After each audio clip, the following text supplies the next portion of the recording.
Student, आज का topic है हाइपरथायरॉयडिज्म। स्टार्ट करते हैं डेफिनेशन।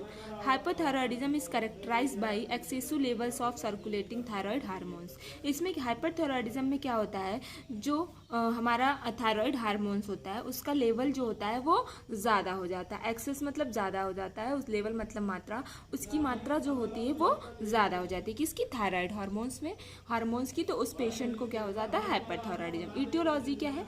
Toxic thyroid adenoma. अगर बेबीज में थायराइड एडिनोमा हो गया, टॉक्सिक लेवल ज़्यादा हो गया, तब हो सकता है।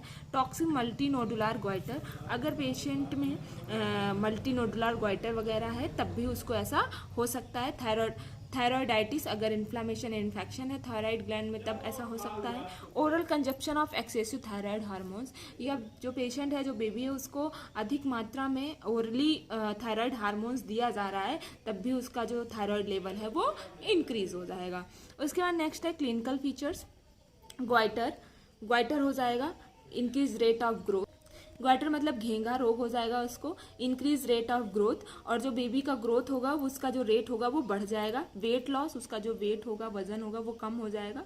इंक्रीज एपेटाइट, उसको बहुत ज़्यादा एपेटाइट मतलब उसको बहुत ज़्यादा भूख लगने लगेगी। ठीक है। वार्म मॉइस्ट स्किन, उसकी जो स्किन होगी वो थोड़ा सा गर्म हो जाएगी, वार्म हो जाएगी। मॉइस्ट मतलब पसीने वगैरह ज़्यादा आएंगे।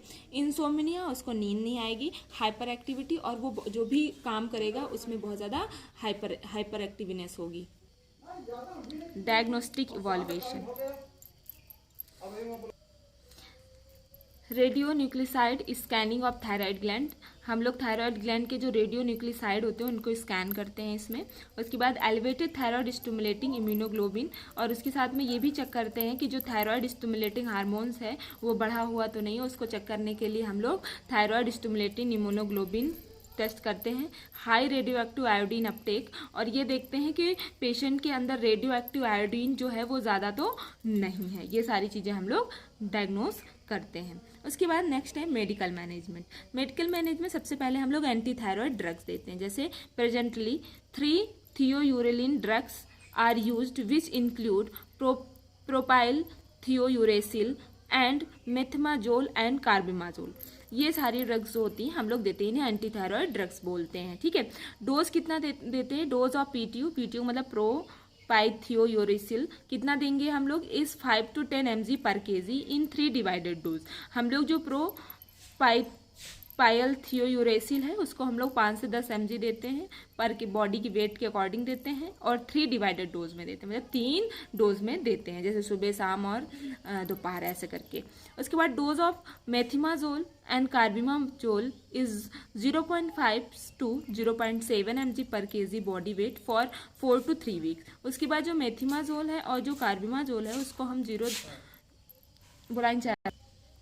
उसके बाद जो मेथिमाजोल है और कार्बिमाजोल है उसको हम 0.5 से 0.7 mg per kg body wait के अकॉर्डिंग देंगे, और 3 से 4 वीक्स तक, 3 से 4 सप्ताह तक लगातार प्रोवाइड करेंगे।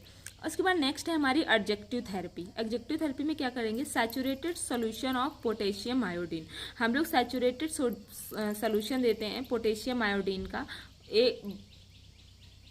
1 से 2 ड्रॉप देंगे, और 3 डेज मतलब 3 बार, एक दिन में 3 बार देंगे। ठीक है। पोटेशियम आयोडीन का सोल्यूशन देंगे, कितना देंगे? 1 से 2 ड्रॉप्स देंगे और दिन में 3 बार देंगे। उसके बाद लियोगोल्स आयोडीन का भी हम लोग सोल्यूशन देंगे, 1 से 2 ड्रॉप्स देंगे ट्वाइस डेली, दिन में 2 बार देंगे। उसके बाद beta adrenergic blockers for relieving symptoms of the restlessness, tachycardia and trimmers. उसके बाद हम लोग बीटा एड्रेनर्जिक ब्लॉकर्स देंगे। किस लिए देंगे? अगर पेशेंट के अंदर रेस्टलेसनेस है, उसको रेस्ट नहीं कर पा रहा है, टैकीकार्डिया है, या फिर ट्रिमर्स वगैरह हो रहे हैं, मतलब उसको झटके वगैरह आ रहे हैं, हाथ पैर वगैरह काँप रहे हैं, तो उस टाइम पे हम लोग उसको बीटा एड्रेनर्जिक ब्लॉकर्स प्रोवाइड कराएंगे। उसके बाद अभी हमारे पीछे पड़ा बीटा एनर्जिक ब्लॉकर्स देते हैं अगर उसको बेचैनी हो रही है, या फिर उसका हार्ट रेट बढ़ रहा है, या फिर उसको ट्रिमर्स वगैरह आ रहा है, झटके वगैरह आ रहा है, तब हम उसको प्रोवाइड कराएंगे। नेक्स्ट है हम उसकी सर्जरी कर देंगे। क्या करेंगे? When other modes of treatment fail, सब टोटल थैरोइडेक्टमी इज परफॉर्म्ड। अगर जितने भी मोड्स हैं, जैसे कि अभी हमने एडजेक्टिव थेरेपी पढ़ा और ट्रीटमेंट पढ़ा, अगर वो दोनों चीज़ें फेल हो गई या फिर और भी चीज़ें जो हम कर सकते हैं अगर वो सारी फेल हो गई, तो ट्रीटमेंट फेल हो गया तो हम उसका सब टोटल थैरोइडेक्टमी कर देंगे, ठीक है, परफॉर्म करेंगे। सब टोटल थायरॉयडेक्टमी का मतलब होता है जितना भी थायराइड ग्लैंड से रिलेटेड जितने भी पार्ट है या फिर उन सारी चीज़ों को हम लोग क्या कर देते हैं, रिमूव कर देते हैं। तो ये था आज का टॉपिक। अगर आपको इससे रिलेटेड कोई भी डाउट है आप हमसे क्लियर कर सकते हैं। Thank you so much.